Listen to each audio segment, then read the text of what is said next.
Donc bonjour les amis, parlons peu, parlons bien. Aujourd'hui j'accueille Sacha qui fait sa transition de femme à homme. Donc aujourd'hui je vais lui poser quelques questions pour savoir, parce que comme vous savez je ne suis pas une experte là-dedans, donc j'ai pris une personne qui vit cette situation pour pouvoir nous expliquer toutes ces démarches et comment il a fait avec ses parents. Donc ici je vais lui poser une petite question aussi pour savoir à quel moment il s'est senti, enfin où il a senti qu'il était différent, où il a senti qu'il était plus bien dans son corps pour pouvoir faire la démarche qu'il fait maintenant. Donc à quel moment tu as senti que tu étais différent?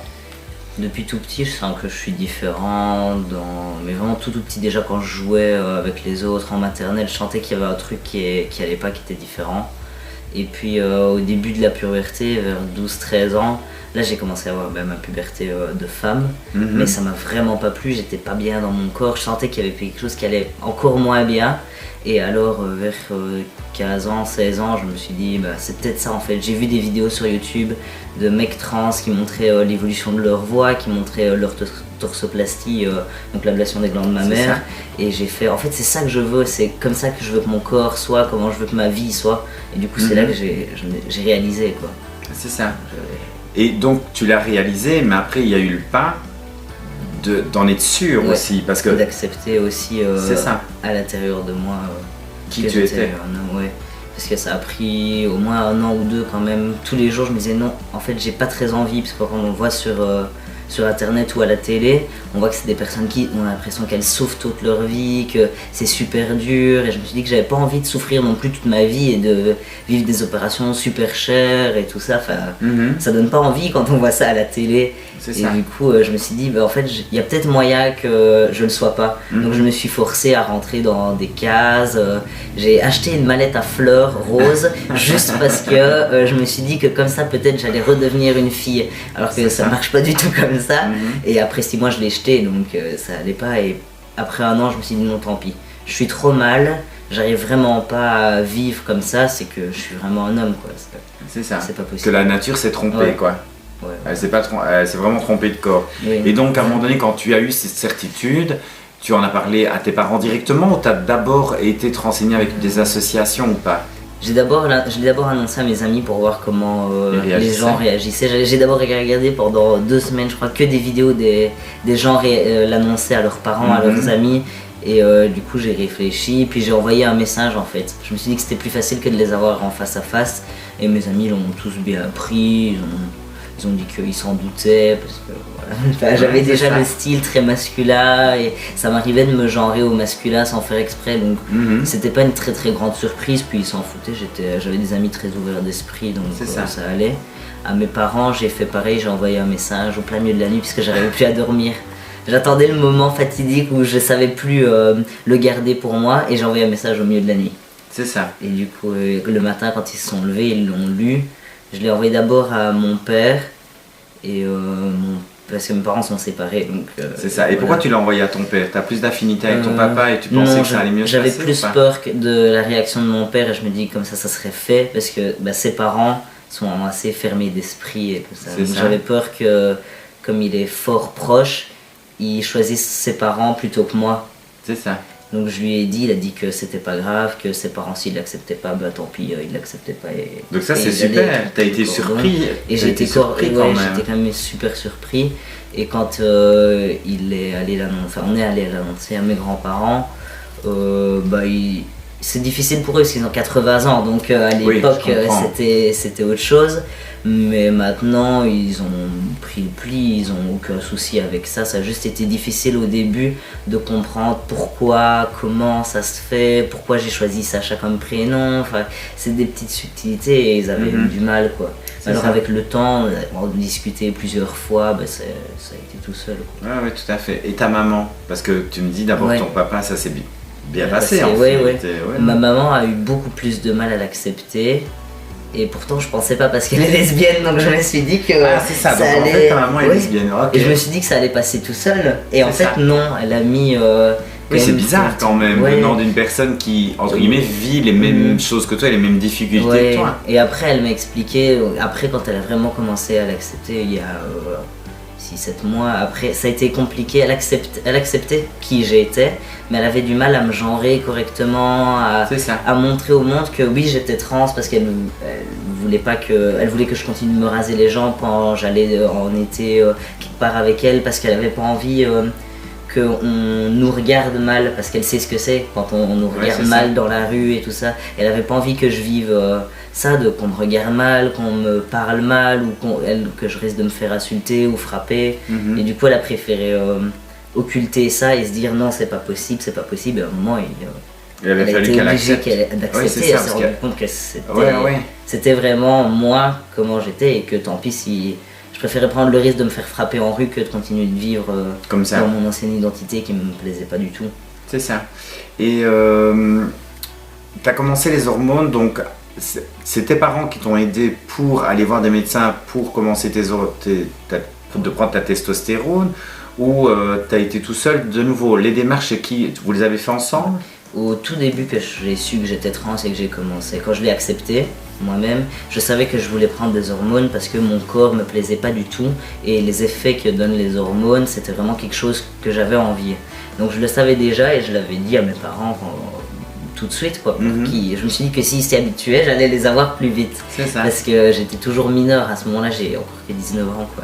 C'est ça. Et mes parents ont dit on va prendre le temps de faire les choses correctement, de pas se précipiter chez le premier médecin et qui donne n'importe quoi non plus, parce que ça reste des hormones, c'est le corps, c'est quand même faut faire attention. Donc j'ai rencontré un ami trans, donc j'ai demandé qui était son endocrinologue, c'est la même que j'ai maintenant. Donc, et que j'ai aussi, hein. Voilà. Donc voilà. Donc j'ai sonné, j'ai pris rendez-vous, on a pris rendez-vous avec mes parents, et alors sur tout ce temps-là, je venais tout pile d'avoir 18 ans. Le premier mon rendez-vous, j'avais 18 ans et un jour, donc je suis allé là et elle m'a fait faire directement les tests, elle m'a demandé comment je me sentais psychologiquement, vu que ça fait quand même des hauts, des bas. Et après, ça a été tout de suite, en 3 mois, j'avais mes hormones. Mais est-ce que tu as été voir des psychologues et des psychiatres ou pas du tout? J'avais déjà un psychologue avant que je commence ma transition, parce que j'avais, au moment de l'accepter, mes parents sentaient que j'étais un peu différent, parce que je me posais beaucoup de questions sur moi-même, donc ils m'ont proposé d'aller voir un psychologue et j'ai tout de suite accepté, parce que je me suis dit que ça m'aiderait peut-être à éclaircir ce qui se passait dans ma tête. Et puis ma psychologue a continué de me suivre. Au moment où je l'ai annoncé à mes parents, elle m'a suivi, moi et mes parents, pour faire des thérapies à 3 pour aider que ça aille mieux, et elle a continué de me suivre encore un petit peu, puis après ça s'est estompé avec les hormones, j'allais beaucoup mieux et j'avais plus de soucis. Le souci c'était m'accepter moi-même, parce que j'y arrivais pas, et donc maintenant comme je m'accepte. Et il ne t'a pas imposé dans ce processus, ils ne t'ont pas demandé d'aller voir un psychiatre? Est-ce qu'ils t'ont parlé du papier de dysphorie de genre ou pas du tout? Comme elle s'y connaissait pas trop dans les personnes trans, elle avait eu une fois une personne trans à 2-3 rendez-vous qu'elle m'a dit, mais c'est tout. Donc elle s'y connaissait pas trop, donc j'ai fait aussi moi mes recherches de mon côté, et elle a fait les siennes. Et je me suis rendu compte qu'il y avait le papier de dysphorie de genre que donnent les psychiatres. Donc j'ai recherché un psychiatre, je suis tombée sur un psychiatre vraiment pas du tout bien à Bruxelles. Il m'a dit le premier rendez-vous, ça a duré une demi-heure, je crois, j'ai payé 150 €, enfin mes parents ont payé 150 € pour une demi-heure. Et il m'a dit très bien, on se verra toutes les semaines pendant 2 ans pour avoir le papier, si tu veux le papier. Moi j'ai dit je vais pas pendant 2 ans pour avoir le papier pour tenter d'être remboursé, quoi. C'est ça. C'est pas ce que je voulais. Et je me suis dit tant pis, je fais autre chose, j'ai pas envie qu'on me dise que et qui t'a conseillé ce psychiatre? J'ai regardé sur internet, ce qui était pas du tout la meilleure idée. C'est ça. Donc là tu l'as cherché de toi-même, tu n'as pas été voir une association quelconque pour avoir on va dire un psychiatre que eux te conseillent, tu as fait tes recherches toi-même. Ok, donc ça aussi il faut faire attention à ça. C'est bien de prendre ses renseignements soi-même, mais de nouveau, voilà, 150 € pour un psychiatre. Moi, j'ai pas payé ce prix-là pour aller voir mon psychiatre, donc de l'autre côté, à l'hôpital. J'ai payé un peu moins cher, j'ai eu un remboursement parce que je l'ai vu dans un hôpital, alors que toi, tu l'as vu dans un hôpital, ton psychiatre, ou pas? Quand même, mais en fait, tu t'es tapé Bruxelles, quoi. Et il y avait des dépassements d'honoraires, et sur ça, la mutuelle ne prenait pas, c'est ça, ne prenait pas en charge. Voilà, donc vous voyez, ça pose problème. Donc là, il faut bien se renseigner quand même pour ça. Donc moi, je m'y connais pas trop, comme je lui ai dit. Moi, je m'y connais pas trop dans sa transition de son côté. Dans la mienne, oui, beaucoup plus, mais dans la sienne, beaucoup moins. je pense qu'il faut bien faire attention à ça et bien se renseigner vis-à-vis des psychiatres qui peuvent vraiment vous donner le papier de dysphorie de genre. Moi maintenant, est-ce que c'est parce que j'étais plus âgé quand j'ai fait ma transition que j'ai eu mon papier très vite? Je vous avoue, moi je l'ai vu 2 fois et j'ai eu mon papier. Alors que là, il lui a posé, et je pense qu'il avait juste envie d'avoir son pognon. Et en même temps, je pense aussi d'être sûr de sa démarche vu qu'il est très jeune. Et ça, je peux le comprendre. Mais il y a un moment donné où quand il y a une certitude qui est là, est-ce que vous pensez vraiment que ça vaut la peine de faire attendre une personne 2 ans alors qu'il est déjà pas bien dans sa peau et dans son corps? Parce qu'en fait c'est ça, c'est de pouvoir t'aider justement à être mieux dans ton corps. Donc ce qui est bien c'est déjà de commencer tes hormones, donc ça c'est déjà super.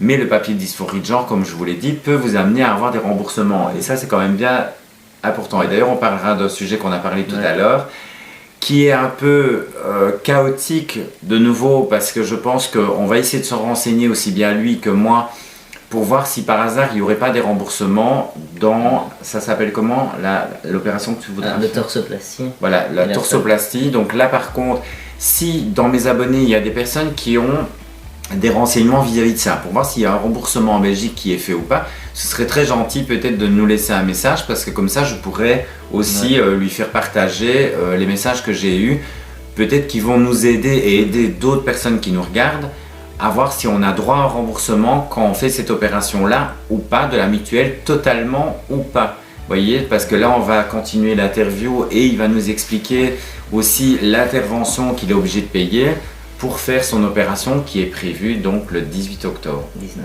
Le 19 octobre, tu vois, je me suis trompé. Voilà, donc le 19 octobre. Donc ici, une fois que tu as été voir ça, donc tu as commencé quand même tes hormones, même, enfin l'endocrinologue que tu as été voir, tu as prescrit ta testostérone alors. Je suis allé voir le psychiatre, quelques mois après je suis allé chez l'endocrinologue. Elle m'a dit qu'il n'y avait pas besoin de ça, qu'elle voyait que je vivais, elle m'a posé 2-3 questions, comment je vivais ma vie et tout ça. Et comme je lui ai dit que je vivais en tant que garçon tous les jours, donc elle voyait bien qu'il n'y avait rien. C'est ça. Il n'y avait pas de doute, donc elle m'a donné toutes les hormones sans. C'est ça.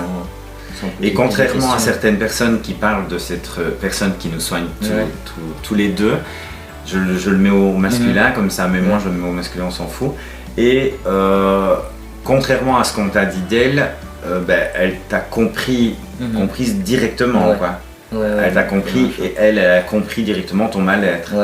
Tu vois, donc elle a aidé. Et c'est ça aussi, des fois, il ne faut pas non plus faire confiance toujours à ce qu'on vous dit sur une personne. Vous devez aller la voir, vous devez, je pense que l'endocrinologue que nous consultons tous les deux donne de bons conseils. Honnêtement, ce sont des conseils que moi, en tout cas, d'après ce que j'ai eu comme retour d'autres personnes trans, où on leur a jamais dit ça. Tu vois, par exemple, l'enlèvement des glandes mammaires et des choses comme ça, et les risques qu'il y avait dans les hormones que nous prenons. Parce qu'elle t'a dit les risques que tu pouvais encourir. Et elle t'a demandé les antécédents dans ta famille pour voir s'il y avait des cancers. Pour voir les cancers hormonodépendants. Et donc comme moi, il y en a dans ma famille, j'avais un risque plus élevé. Donc elle m'a dit qu'il fallait faire ça assez rapidement parce que sinon ça... C'est ça. En fait, en général, on dit souvent que les risques peuvent apparaître à partir de combien de temps? Elle t'a dit combien de temps? Je dois faire enlever les glandes mammaires et l'utérus parce que c'est un cancer de l'utérus dans ma famille dans les 3 ans. C'est ça, tout à fait. Parce que c'est vrai que c'est souvent à partir de 3 ans que le risque apparaît de cancer. Et de nouveau, ce sont des opérations qui ne sont pas obligatoires, parce que ça on le précise bien, elle ne vous oblige pas de les faire, elle vous dit juste que c'est mieux de les faire pour éviter. Car dans une vidéo, je ne sais pas si vous vous en souvenez, je vous ai parlé que mon endocrinologue justement avait eu le souci avec une personne qui faisait sa transition comme toi et qui justement a eu un cancer à l'utérus et tout ça, tu vois. Et malheureusement, une fois que tu as un cancer de l'utérus, tu dois arrêter tout ton traitement. Et donc là, ça devient problématique pour les personnes qui se sentent pas bien dans leur corps et pas bien dans leur peau.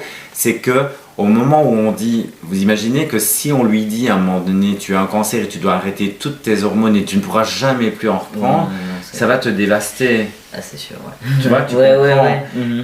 Et pour toi, dans ta transition, est-ce que tu préfères mettre toutes les chances de ton côté de ne pas risquer d'arrêter tes hormones, donc de subir ces opérations? Ouais, je préfère ça, c'est certain. Voilà, pour éviter, et toi-même, tu préférerais vivre ta vie, enfin, maintenant je parle pour lui, mais je parle aussi en connaissance de cause, car moi j'ai fait enlever mes glandes mammaires pour éviter le cancer du sein. Alors de nouveau, ces opérations-là ne sont pas obligatoires. Donc je le répète encore une fois pour être sûr que... parce que faut pas non plus que les internautes ou les gens qui nous suivent disent oui, mais bon, moi je ne l'ai pas fait, donc ça veut dire que non, vous ne l'avez pas fait, vous connaissez les risques. Maintenant, comme je disais aussi dans d'autres vidéos, il y a beaucoup d'endocrinologues qui ne disent pas les risques. Et comme je vous l'ai dit avec elle a eu un patient qui est venu, donc comme ici, comme lui, qui est venu et qui a eu malheureusement un cancer de l'utérus et qui a dû faire tout enlever et malheureusement son traitement s'est arrêté du jour au lendemain, quoi. Donc est-ce que vous vous rendez compte la peine, tu vois, au moment où tu as pris la décision de devenir la personne que tu as toujours voulu être, qu'on t'annonce que du jour au lendemain, à cause de ton utérus qui a eu un cancer et qu'on ne s'en est pas occupé à l'avance, tu dois tout arrêter dans ton traitement, quoi. C'est dur aussi bien à vivre que à accepter. Parce que déjà il t'a fallu du temps pour t'accepter toi-même et tu veux devenir l'homme que tu as toujours voulu être et qu'à cause de ce problème, tu dois tout arrêter, quoi. Tu le vivrais mal, je pense, tu vois. Et donc on était en train de parler donc, de la prise, elle t'en a donné directement. Est-ce que c'est douloureux ou pas? Donc c'est quoi, ça se passe comment exactement? En fait, il y a plusieurs types de prises. On peut prendre des médicaments, mais à long terme, prendre des médicaments tous les jours, ça abîme le foie. Et comme il y a d'autres méthodes, ça me plaisait pas trop, surtout que j'ai du mal à prendre un truc tous les jours. C'est ça. Le gel. Et il y a aussi l'injection dans le muscle. Et je pensais que l'injection dans le muscle, comme c'est une fois toutes les 3 à 4 semaines, c'était le plus facile. Je me rappelle sur mon téléphone et comme ça je vais à la pharmacie, je vais chercher, le lendemain c'est fait. Et surtout que ma belle-mère est infirmière, donc elle me le fait sans souci. Donc c'est une petite capsule comme ça où il faut casser les deux bouts, on met la seringue dedans, on tire et puis on pique. Le plus facile c'est dans la fesse par quelqu'un d'autre. Et ça se met dans la fesse et on pousse et ça fait pas spécialement mal. C'est une aiguille quoi, mais ça reste disons dans la peau. Le produit ne fait pas mal et tout ça quand tu l'injectes? Non, il est très épais, donc ça met longtemps à passer dans la seringue pour sortir.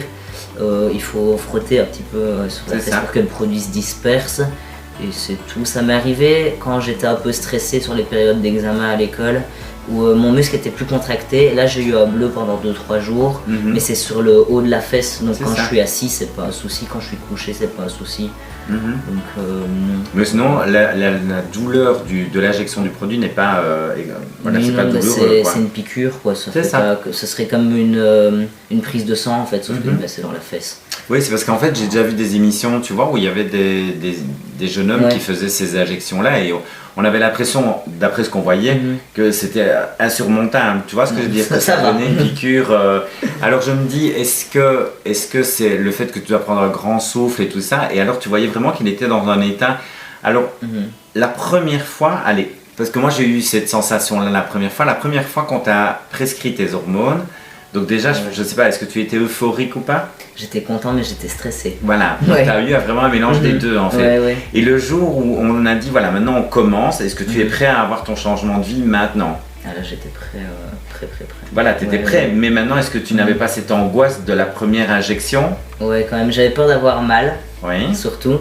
Mais comme c'est ma belle-mère qui m'a fait l'injection, elle m'a dit détends-toi, ça fait pas mal du tout. Elle en a fait pendant des années, quoi. Elle est infirmière donc elle connaît. Et oui, effectivement, j'ai fait ok. Elle m'a dit je te préviens pas quand je pique. Et elle s'est ok. Et juste après qu'elle m'ait dit ça, elle m'a piqué l'aiguille. J'étais pas prêt. Et c'est passé tout seul en fait. On sent juste ça rentre et puis c'est tout. C'est ça. Et tu t'es senti délivré au moment où elle a fait cette injection? Est-ce que tu t'es dit là ma nouvelle vie commence quoi? Ouais. Donc tu as vraiment ressenti ça quoi. C'est parti maintenant. C'est ça. Ça commence. T'es prêt. T'es prêt à avoir ta vie qui change quoi. Et de voir les poils qui arrivent. Parce que je pense que ça on est un peu impatient, je présume. Sur les 2-3 premières semaines, je me regardais tout le temps dans le miroir. Je faisais comme ça. Je me regardais pour essayer de trouver des poils. Mais sur 2 semaines d'hormones, il n'y a pas de poils. C'est ça. Il n'y a pas de poils. Et ça arrive à partir de combien de temps? Moi j'ai réagi très vite aux hormones. J'ai commencé, après un mois j'avais déjà ma voix qui avait commencé à muer. Alors qu'en général on doit compter 2-3 mois. Mais ça dépend vraiment des personnes. Mon frère a commencé à muer à 11 ans, donc c'est ça, tout à fait. Je pense que c'est un peu génétique aussi. J'ai commencé à avoir des petits poils de moustache. Je devais être à 4-5 mois sous hormones. Mais ça reste, c'est juste un duvet un peu foncé qui apparaît vaguement. Puis après, j'ai chopé des poils un peu sous le menton, ça pousse n'importe comment, il y en a 6. Puis après, ça, un peu là, j'en ai 2-3 là, ça fait des trous partout. Ça, ça pousse au pif. C'est ça. Mais après, si ça se met, tu vas être un homme hyper viril. Ouais. Tu vas avoir des poils partout sur le torse, quoi. J'espère. Oui, donc c'est quelque chose que, fatalement, je vois que tu as laissé un peu une petite moustache, t'en es fier, je présume. Oui, ça fait longtemps que je l'attendais, c'était un des premiers trucs. Bah oui, je pense que quand on fait une transition, je pense qu'on est tous fiers des changements que notre corps commence à avoir. Ouais. Et je pense que de ton côté, c'est souvent en tout cas ce que j'entends, ils disent mais quand ma pilosité va arriver, quoi. Alors qu'il y a des hommes imberbes, donc tu pourrais très bien prendre des hormones et ne pas avoir de poils qui poussent. Et tu as coupé tes cheveux, je présume. Est-ce que tu as des longs cheveux ou pas? J'avais jusqu'à vers 14 ans, un peu avant que je me rende compte que j'étais trans, j'avais les cheveux jusqu'ici plus ou moins. C'est ça. Donc mi-long. Et puis j'ai commencé, j'étais pas bien dans ma peau déjà à ce moment-là, donc j'ai recoupé un peu plus court, je devais les avoir. Enfin, j'avais le derrière un peu tendu, mais pas trop, je devais avoir ça. Et le haut un peu plus long. Et puis petit à petit, j'ai recoupé. Et alors après, j'avais le côté tout rasé, pas tendu. Et le haut, bah, je devais avoir quelque chose comme ça sur le haut et que je coiffais tous les jours. Puis ça me saoulait, donc j'ai tout tendu. C'est ça, ok, nickel. Et après, donc ici, donc, tu as pris tes hormones. Ça fait combien de temps que tu prends tes hormones? Ça fait 1 an et presque 1 mois. C'est ça, ok. Et tout va bien? Oui. Tu te sens bien, tu acceptes bien, ton corps accepte bien les hormones, tout se passe bien. Donc déjà, ça, c'est un bon signe. Et maintenant, après, évidemment, tu t'es renseigné pour les opérations que tu pouvais faire. Oui. Non, avant de parler de ça, excusez-moi, je coupe un petit peu avant de parler de ça. Parce que fatalement, quand tu veux vivre ta vie en tant qu'homme, il y a des choses que tu veux cacher. Tu vois, donc on va parler d'abord aussi, parce qu'il faut essayer de procéder par la logique des choses. Parce qu'avant de passer à l'opération, je présume que tu ne te sentais pas bien fatalement avec ton corps, donc tu veux cacher certaines choses. Et peut-être laisser apparaître d'autres choses. Donc ici, il a dû, je présume, acheter des choses pour écraser un peu ta poitrine et les choses si tu en avais. Ouais. Tu avais une petite poitrine? Je faisais un truc comme entre le B et le C. C'est ça, une poitrine tout à fait normale. Ça va. C'était facile à cacher. C'est ça. Donc au début, comme avant d'annoncer à mes parents que j'étais trans, j'étais déjà pas bien dans mon corps. Donc j'ai cherché sur internet des trucs pour cacher la poitrine et je suis tombé sur les binders. Donc c'est un genre de petit, ça arrive jusque là en dessous, sur le bas des côtes et ça compresse et ça aplatit quoi. Et donc ça, tu t'es senti bien en mettant ça? Ouais, directement. J'ai dit oh papa je peux commander un truc sur internet et il m'a dit bah c'est quoi, tu verras et j'ai commandé et quand c'est arrivé je lui ai dit oh c'est rien. C'était quand même 30 € plus moi je savais pas trop où le prendre donc je l'ai pris aux États-Unis avec les 20 € de frais de douane. C'est ça, donc on est arrivé à 60-70 € facilement. Ouais. Mais maintenant il existe parce que j'ai un site que je vous mettrai aussi où là par contre c'est en Belgique et donc là vous n'avez pas de frais. Je pense que tu as un site aussi en Belgique aussi. Donc on mettra tout ça en barre d'infos parce que c'est intéressant à savoir pour les personnes qui font leur transition. C'est d'avoir les outils qui vont vous aider à vous sentir le mieux possible avec votre nouveau corps. Parce qu'en fait c'est ça. Et est-ce que tu mets pour l'instant par le bas, tu vois, parce qu'il y a aussi des choses que j'ai vu en fait qu'il y avait on va dire des faux sexes qu'on peut mettre et tout ça mais qui coûtent quand même un certain prix. Il y a plusieurs types qu'on peut mettre, il y en a des juste tout mou qui font une petite bosse mais moi ça j'en ressentais pas le besoin de faire une bosse dans mon pantalon pour qu'on le voit. Et il y en a des beaucoup plus complexes avec lesquels on peut faire des pénétrations, faire pipi et tout ça. Mais alors on est sur 250-350 €. C'est ça. Parce que, et à ce moment-là vous devez les coller ou un truc comme ça soit il y a un petit rebord et vraiment tout petit on colle. Soit on a un genre de harnais comme pour un sextoy en fait. Mais alors ils sont super réalistes parce qu'on peut aller aux urinoirs avec. C'est ça, c'est des détails faits à la main donc ça coûte, il y a un prix quoi. Et je présume que tu dois le laver régulièrement avec aux toilettes ou des choses comme ça. Avec du savon au pH neutre tous les jours. C'est ça, ok. Alors ça j'ai pas encore acheté. Non, tout à fait. Ça attendrait. Mais tu voudrais quand même y passer ou pas spécialement? Ouais quand même, je pense. Pour te sentir à l'aise. C'est ça, bah oui je comprends. Et donc après ça ici, donc tu as acheté donc pour t'écraser, donc ça s'appelle Rappelle-moi. Des binders. Voilà, des binders. Excusez-moi, je ne suis pas encore habitué à tout ça. Et après cette étape-là, ici maintenant, tu as fait l'étape de l'opération pour le dessus. Mais on a parlé ensemble, tu as été voir une association. Oui. C'est ça qui t'a aidé, qui t'a conseillé du moins chirurgien, c'est ça? Oui. Ils m'ont donné 2 noms de chirurgiens, un près de Bruxelles et un près de Gand. Alors, Gand, c'est genre l'autre bout de la Belgique par rapport à moi. Donc je ne me sentais pas d'aller jusque là. J'ai d'abord contacté celui près de Bruxelles. Le courant est bien passé, donc je suis allé là. C'est ça, ok. Donc, voilà. Alors il faut savoir que cette association, de nouveau c'est l'association que je vous ai parlé et à qui je dois encore téléphoner pour mettre des choses au clair avec eux. On en a parlé tout à l'heure. Ce qui se passe, c'est que cette association donc, a donné tout le dossier à ce médecin. De nouveau, ici, il doit investir de l'argent pour son ablation. Vous appelez ça une ablation ou pas? Il y a plein de noms. Il y a torsoplastie ou mammectomie.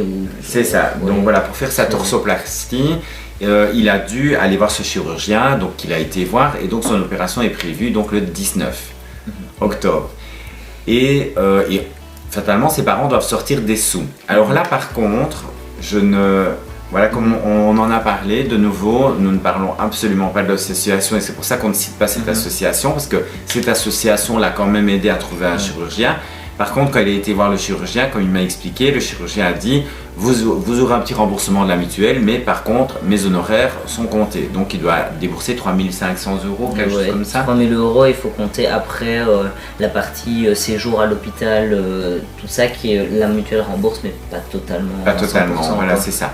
Donc là-dessus aussi, par contre, on pose des questions aussi aux personnes qui ont déjà fait cette opération ici en Belgique pour voir si par hasard. Parce que vu qu'ici, il n'a pas son papier de dysphorie de genre. Donc comme je vous l'ai déjà expliqué, le papier de dysphorie de genre nous donne quand même beaucoup d'autorisation et beaucoup de remboursement en Belgique. Ici, comme il vous l'a dit, le problème qu'il y a, c'est qu'il a vu un psychiatre qui lui avait dit qu'il faudrait le voir très longtemps et ça allait lui coûter à bras. Et alors que peut-être que s'il aurait fait peut-être des recherches différentes, il aurait pu tomber sur un psychiatre qui aurait pu lui délivrer directement son papier de dysphorie de genre sans le voir 50 fois, voyez. Donc peut-être que grâce à ce papier de dysphorie de genre, il pourrait avoir un remboursement plus important et ça on va essayer de se renseigner avant son opération. Mais maintenant son opération est prévue, il a envie de la faire, il a envie de se sentir bien dans sa peau et ça je le comprends tout à fait. Mais maintenant au moment où vous pouvez faire peut-être une économie de 3 500 €, c'est peut-être intéressant de savoir si grâce à votre papier de dysphorie de genre, et ça on va essayer de se renseigner de notre côté, comme je vous dis, j'essaye d'aider les personnes trans du côté féminin, mais je veux aussi essayer d'aider les personnes trans du côté masculin. Et vu que ici ce jeune homme travaille dans une association, comme je lui ai dit, au moment où tu travailles dans une association, on doit essayer de donner les bonnes informations aux personnes qui font leur transition comme nous. Vous voyez, donc il faut vraiment, et même pour lui ça peut l'aider à faire sa transition convenablement et peut-être dépenser moins de sous. Donc on va essayer de se renseigner le plus rapidement possible pour voir si grâce à ce papier de dysphorie de genre, il pourrait avoir un remboursement de son, enfin moi je vais dire une ablation de sa poitrine et tout ça. Maintenant c'est pas ça qui va faire qu'il ne fera pas son opération. Mais si maintenant on dit, imaginons que dans 3 semaines ou dans 1 mois il pourrait avoir son papier de dysphorie de genre, est-ce que ce ne serait pas plus intéressant d'attendre 1 mois et d'économiser 3 000 € tout en sachant que la mutuelle peut prendre tout en charge? Maintenant là-dessus nous n'en sommes pas sûrs du tout. Donc je ne voudrais pas dire quelque chose qui n'est pas vrai.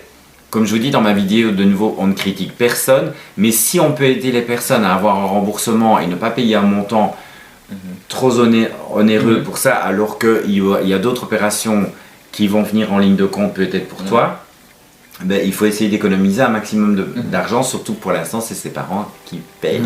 Voilà. Alors ses parents le soutiennent à 100%, hein, donc sont vraiment derrière lui et ça je trouve ça génial et d'ailleurs je remercie ses parents de l'aider parce que je trouve que c'est important que les parents soient derrière leur enfant pour les soutenir parce que c'est ce qui va faire aussi que l'enfant se sentira mieux dans sa peau, dans sa transition aussi et avoir plus facile de la faire. Donc je ne connais absolument pas ses parents mais voilà, je les remercie dans cette vidéo de soutenir leur enfant car j'encourage tous les parents à soutenir leur enfant à leur transition. C'est important. Parce que c'est important pour toi aussi que tes parents soient là pour toi. Ouais, à la base je pensais que j'allais devoir payer toute mon opération donc j'étais parti pour bosser tout l'été, aiguiller pendant un petit moment. Et ma maman m'a dit non, on est avec toi, nous aussi on travaille, on met des sous de côté pour plein de choses et il y a une partie des sous de côté qu'on mettra pour toi, pour tes opérations, pour que tu te sentes bien. Voilà. Donc ça m'a allégé un peu. Oui, tout à fait. Tu t'es senti aussi un peu plus à l'aise vis-à-vis de ça et te dire je vais pouvoir être l'homme que j'ai toujours voulu être. Oui, sans devoir travailler pendant 2-3 ans. Là, j'avais travaillé un été et demi presque et j'avais un tiers de ce qu'il me fallait. C'est ça. Je m'avais mal travaillé pendant 3 ans pour pouvoir me payer ce qu'il me fallait. Mais surtout que tu veux vraiment devenir l'homme que tu as toujours voulu être, quoi. Donc c'est important pour toi. Oui, je comprends. Alors qu'il est vraiment au début de sa transition. Donc maintenant, comme je vous dis aussi toujours, c'est bien de vouloir aller vite et c'est génial parce que voilà, lui il va se sentir bien dans sa peau au moment où il aura fait son opération.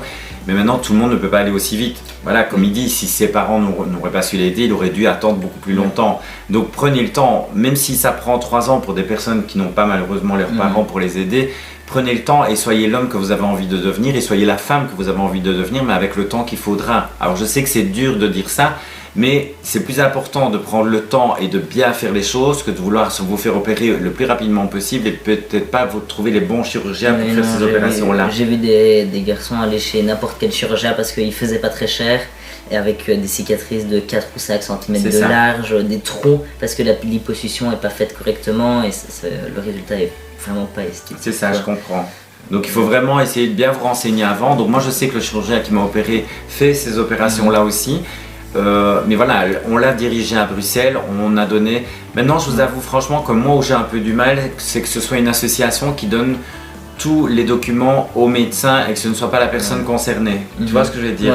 Alors oui, elle dirige la personne vers un médecin, mais malheureusement ce médecin, lui, tout ce qu'il dit, c'est oui voilà j'en ai déjà fait, mais tout ce qui concerne les papiers, voilà, les remboursements, vous devrez quand même les faire vous-même, tu vois. Et là-dessus, c'est là-dessus où j'ai un problème, c'est le fait que l'association, entre guillemets, l'aide, mais sans réellement l'aider. Elle le dirige vers un médecin qui lui a déjà fait des choses comme ça, mais qui va se faire payer plein pot, quoi. Donc, le médecin pense pouvoir se reposer sur l'association pour tout à côté que l'association ne fait pas au final, quoi. Oui, tout à fait. C'est pas normal, quoi. Oui, voilà. Et c'est là-dessus que je voudrais bien me renseigner en rapport à ça pour voir de nouveau si il aurait des droits plus supplémentaires ou des remboursements supplémentaires. Parce que vous imaginez que si l'opération peut être payée totalement comme nous, parce que dites-vous bien que les implants mammaires sont pris en charge totalement en Belgique, tout dépend dans quelle mutuelle vous avez, mais si vous avez votre papier de dysphorie de genre, vous avez droit à un remboursement total. Donc ça, je le répète et je le répète parce que c'est une économie d'argent. Et si ça se met dans ton côté, c'est pareil. Donc ce serait quand même trop con que ses parents sortent 3 000 € et que je peux comprendre que ce serait difficile pour toi d'imaginer que tu devrais encore attendre peut-être, imagine, 3-4 mois. Mais est-ce que ça ne vaut pas le coup des fois d'attendre 3-4 mois et de savoir que tu auras quand même ton opération, mais d'éviter de payer cet argent-là? Tu vois ce que je vais dire? Je peux comprendre, hein. Honnêtement, je me mets tout à fait à ta place de me dire putain, moi je vais me faire opérer, je m'en fous du remboursement et je comprends tout à fait. Et je suis sûr que dans ta tête ça doit sûrement se passer. Mais en sachant que c'est tes parents qui payent, est-ce que tu ne te dis pas j'ai aussi envie de les aider parce qu'ils m'aident et ils me soutiennent dans ma transition, quoi, tu vois? Oui, c'est sûr, s'il y a moyen d'avoir le remboursement, je crois que je peux reporter 2-3 mois. Voilà, c'est ça. Je pense que c'est pas primordial pour l'instant, surtout que 2-3 mois, c'est pas comme si c'était. Non, ça aurait été 1 an ou 2, là je pense que je serais passé outre, mais le chirurgien a des dates assez courtes pour les opérations, il opère toute l'année. Oui, voilà, c'est ça. Donc pourquoi pas, quoi. Donc on va essayer de se donner un fond pour se renseigner. Donc je vous dis, on va essayer de se renseigner à fond aussi bien lui que moi pour voir si par hasard, grâce à ce papier de dysphorie de genre, il ne pourrait pas avoir un remboursement. Par contre, je vous lance cet appel. S'il y a des personnes qui font leur transition du côté féminin-masculin, s'il vous plaît, si vous vivez en Belgique et si vous avez déjà fait cette opération-là, pouvez-vous nous dire si grâce au papier de dysphorie de genre, il y a un remboursement total ou pas? Car ça peut vraiment nous aider et nous, ça nous épargne aussi de faire des recherches peut-être un peu plus longues. Tu vois? Donc ça, nous, on va vraiment essayer de se renseigner. Envoie un mail aussi à l'endocrinologue, comme tu as dit, hein, pour voir si par hasard, grâce à ce papier, il n'aurait pas droit. Excusez-moi, j'ai tendance encore à faire un lapsus parce que vu que je parle souvent en féminin, voilà. Donc jusqu'ici, je m'étais pas trompé, hein, donc j'avais fait vraiment un effort. Et je vous avoue que dans mon entourage, je vais être honnête avec vous, je ne rencontre pas tout le temps des personnes en transition du côté masculin. Donc c'est vrai que vu que je suis régulièrement avec des personnes en transition du côté féminin, j'ai encore ce côté un peu maladroit, on va le dire comme ça, de parler au féminin. Mais à côté de moi, j'ai un homme pur et dur. Donc voilà. Et donc ici tu as déjà tes rendez-vous pour l'opération et tout. Est-ce que tu voudrais faire une opération? Donc ça aussi on va parler d'un sujet aussi. que peut-être beaucoup de personnes ne connaissent pas encore. Donc ici, on en a parlé, le jeune homme ici voudrait faire l'opération, enfin il pense, du moins pour l'instant, qu'il voudrait faire l'opération totale. Donc comment ça se passe? Alors toi aussi, comme moi, tu as vu beaucoup de personnes qui disaient qu'avec une opération totale, on n'avait pas beaucoup de ressenti, un peu comme les trans, hein, enfin féminins, qui on leur dit toujours ouais, tu vas plus rien ressentir, tu vas, enfin tu vois, tu vas pas, tu vas plus avoir de jouissance, ça va te gâcher la vie, machin. Tout ça. Et toi, tu t'es renseigné là-dessus? Ouais, je me suis mis sur des groupes Facebook de personnes trans qui parlent des opérations. Et c'est pas du tout ce que les personnes qui l'ont fait disent. En fait, quand on prend des hormones, le clitoris grandit et grossit. Et c'est ce qu'ils utilisent pour s'en servir. Ils s'en servent comme gland en partie. Et donc, en fait, bah, le plaisir est pareil, quoi. Ça revient au même. On peut toujours avoir... on peut toujours jouir, bon il n'y a pas de sperme du coup, vu qu'il n'y a pas de c'est ça. Tout ce qu'il faut, mais on peut quand même jouir et il y a quand même un plaisir qui est là. Il peut y avoir des sensations. Ouais. C'est ça, c'est important, parce que même pour nous aussi c'est un peu pareil, en fait ils font un peu le même système pour nous. Tu vois, donc chez toi, bah, ils utilisent une partie de ton sexe pour pouvoir mettre à l'avant, pour avoir des sensations, et nous c'est un peu pareil, ils utilisent le gland pour pouvoir faire le clitoris qui va nous donner aussi des sensations, et pareil que toi, des petites jouissances, mais qui ne sont pas évidemment les jouissances que nous connaissons, toi et moi, dans notre sexualité normale, on va le dire comme ça. Et tu as vraiment envie toi ici tu te sens prêt à faire cette opération jusqu'au bout, parce que tu estimes qu'avec cette opération tu vas te sentir vraiment l'homme que tu es? Je pense que oui, au début j'avais un peu peur, quand on me disait que j'allais rien ressentir, que j'allais faire comme il rallonge, en fait l'urètre est pas assez long, il faut plus long, quoi. Donc ils vont rajouter un petit tuyau pour faire, ils disent tu vas avoir super mal quand tu fais pipi pendant 3 semaines, et je me dis mais c'est horrible en fait, j'ai pas envie d'avoir ça, je passerai outre et j'attendrai s'il faut 10, 15, 20 ans, le temps que la technique soit plus au point, et en fait la technique est au déjà, point. Donc je me dis les gens, ça fait mal, c'est sûr, ça reste une chirurgie des organes génitaux, mais ça va, la douleur est supportable. D'après ce qu'on t'a dit, c'est ça quoi, on t'a dit que c'était supportable. Ça fait mal mais c'est supportable, on peut pas avoir de rapport sexuel évidemment pendant un petit moment, mais c'est pas non plus pendant des années. On peut faire pipi, il y a plein de... C'est ça. C'est supportable quoi. Donc, et tu as déjà vu des résultats? Des gens d'autres personnes qui font leur transition t'ont déjà montré leurs résultats ou pas du tout? Oui, j'ai déjà eu 2-3 photos. Mais au début évidemment c'est un peu gonflé, un peu rouge avec des poids de suture. Et puis au fur et à mesure, en fait ils font ça en plusieurs parties. Au début ils font en gros la forme et tout ça, parce que ça reste 3-4 heures d'opération. Ils prennent soit du bras, soit de la cuisse, soit du dos, soit du ventre. Il faut qu'ils enlèvent la peau, qu'ils forment le pénis, qu'ils déplacent le clitoris, qu'ils raccordent tous les nerfs, tout ce qu'il faut. Et ça prend déjà 3-4 heures. Donc ils font juste vaguement la forme de ce qu'il faut. Puis après ils rajoutent le gland, puis ils peaufinent en fait petit à petit pour éviter de passer 12 heures d'affilée au bloc et que ce soit vraiment trop douloureux d'un coup. Et alors dans une émission, un truc que j'ai vu sur Facebook, il y avait donc fatalement ce qui va constituer le sexe pour voir si tu peux être en érection, les choses comme ça. Donc là il y a 2 systèmes de ce que j'ai vu. Il y a un système fatalement que vous pouvez tordre comme ça dans tous les sens et tout, et par contre il y a un système qui se gonfle. Alors est-ce que dans la première opération ils mettent déjà ce système, ou ils mettent ce système là après? Ils le mettent directement dedans pour pas avoir à rouvrir après. C'est ça. Donc au moment où ils constituent, on va dire, ton sexe, ils mettent déjà ce qu'il faut. Et ça s'appelle comment? Tu sais déjà comment ça s'appelle ou pas? C'est des implants érectiles. Alors soit c'est une barre un peu malléable, mais pas trop, parce que comme ça on peut avoir des érections, mais on a l'impression que le pénis est tout le temps en érection. Ou alors c'est une petite... donc il y a des petits... ça doit être comme ça dans les testicules, et alors quand on va pousser dessus ça va gonfler, et puis un deuxième dans l'autre testicule, quand on pousse dessus ça se dégonfle, et alors c'est comme un petit ballon en fait à l'intérieur du pénis. Tout à fait. Ouais, nickel. Donc vous voyez, ça c'est important à savoir, et donc après ils refont une reconstitution à chaque fois pour que le sexe ressemble le plus possible à un sexe masculin traditionnel. C'est ça. Et donc tu as vu le résultat final toi? Oui, j'ai vu quelques photos de résultat final et ça ressemble à un sexe tout à fait normal, quoi. Normal, oui. La cicatrice varie, qu'elle soit en dessous, un peu sur le côté, elle se voit. Mais je pense que quand on a une relation sexuelle, on regarde pas ce qu'il y a dessus, quoi. Et c'est pas non plus une cicatrice énorme, c'est une petite ligne toute fine. Mais c'est intéressant oui, à savoir, hein, de toute manière. Et alors, les testicules ressemblent vraiment, donc ils essayent, donc la pompe fatalement prend la forme vraiment d'un testicule et tout ça à ce moment-là. Ils essayent d'avoir une pompe ouais, qui... il y a, donc on a les grandes lèvres. Donc quand ils referment évidemment en dessous, et les grandes lèvres, ils vont mettre des implants dedans. Avec, déjà comme pour les glandes mammaires, pour les femmes trans qui changent. Comme un petit implant en fait. C'est pareil, mais sauf que c'est une testicule, donc c'est beaucoup plus petit. C'est ça. Et ils mettent ça dedans avec la pompe. C'est ça, donc en fait le testicule sert de pompe en fait. Ouais, voilà. C'est ça. Donc ouais, ok, nickel. Parce que je pensais que c'était deux choses séparées. Tu vois que tu avais la pompe et oui, la pompe avait c'était la pompe en fait qui avait le testicule, mais il donne quand même cet effet, comment est-ce que je vais dire, souple. Ouais. Donc ça c'est bien aussi pour toi quoi. Parce qu'au moins tu as vu le résultat et tout ça. Et donc toi tu voudrais, en tout cas pour l'instant, il m'a dit qu'il voudrait se faire opérer totalement. Bon, on n'y est pas encore, il n'est qu'au début de sa transition. Hein.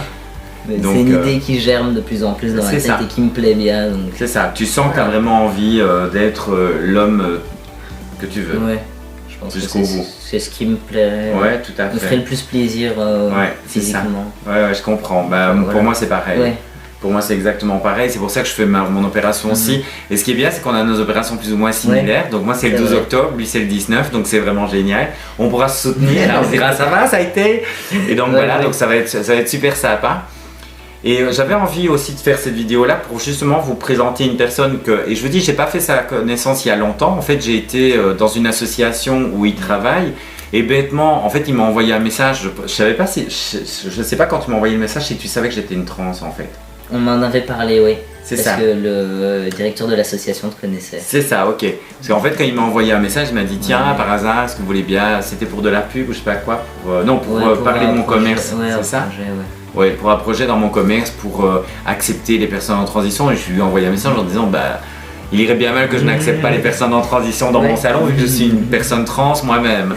Et donc on a papoté et puis je devais voir une personne justement qui fait sa transition et j'ai dit écoute, je la vois dans l'association, donc si tu veux on se voit là. Et c'est bêtement en parlant, je lui ai dit que j'avais une chaîne YouTube et je lui ai dit écoute, est-ce que ça t'intéresserait de parler de ton expérience? Parce que je n'avais pas encore rencontré de personnes, comme je vous dis, j'en connais pas beaucoup, qui font leur transition. Enfin, si, j'en connais en France, mais en Belgique, j'en connaissais pas. Et alors, je lui ai dit, est-ce que ça t'intéresse de venir faire une vidéo ici? Et il m'a dit, oui, pourquoi pas. Et donc, comme je dis à toute personne qui va faire une vidéo, regarde bien mes vidéos et mets-toi bien, sois bien conscient qu'au moment où on va te voir, inévitablement, on va savoir dans la vie ce que il était avant, donc ça peut, je veux dire, voilà, ici c'est différent parce que sa famille est au courant, tout le monde le soutient, ses amis aussi, donc c'est vraiment génial. Mais au moment où vous vous mettez en avant sur YouTube, il faut savoir aussi, entre guillemets, les risques que vous encourez dans la rue. Tu sais bien qu'il y a toujours des gens mal intentionnés et qui seront capables de venir te dire « Ah, je savais pas, mais voilà quoi, tu vois ». Donc je l'ai mis en garde, il m'a dit écoute, il n'y a pas de souci, moi ça m'intéresse de faire la vidéo et en même temps on est là pour vous aider, aussi bien lui que moi, parce qu'il travaille dans une association, donc il est là pour vous aider. Il est tout jeune, donc fatalement, dans l'association, il sait vous aider, mais pas autant que ce qu'il voudrait, parce que comme je vous dis, on doit prendre des renseignements. Lui, il a été aidé par une association, mais je pense que cette association, de nouveau, vous dirige vers des médecins et je ne sais pas si c'est toujours les bons. Oui, c'est sûrement des très bons médecins qui opèrent bien et qui ont déjà opéré des personnes trans comme nous, mais le problème qu'il y a, c'est qu'ils ne connaissent pas peut-être les règles de remboursement pour nous aider.